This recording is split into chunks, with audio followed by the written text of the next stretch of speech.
Germany, after World War I, was a nation in deep trouble. Defeat brought humiliation and resentment. The economy was in ruins. Millions were unemployed. People were hungry and desperate. The Treaty of Versailles, signed in 1919, was seen as a harsh punishment by many Germans. It blamed Germany for the war and imposed crippling reparations.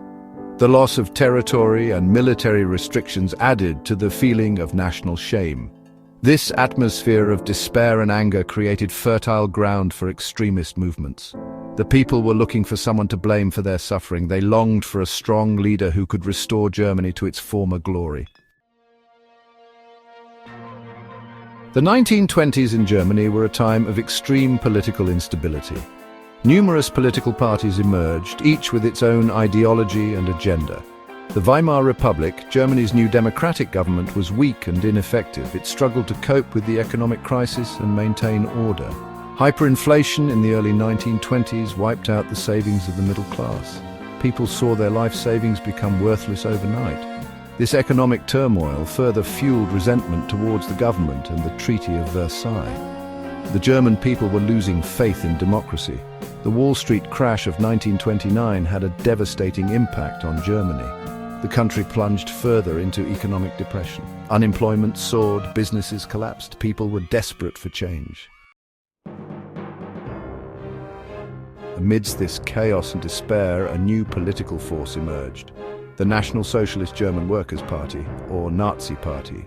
Led by Adolf Hitler, a charismatic and ruthless demagogue, the Nazis offered simple solutions to complex problems. The Nazis appealed to people's emotions, not their reason. They exploited fear and resentment. They promised to restore Germany's greatness by overturning the Treaty of Versailles, reviving the economy, and eliminating those they deemed enemies of the state. The Nazis skillfully used propaganda to spread their message. They held rallies and marches, creating a spectacle of strength and unity.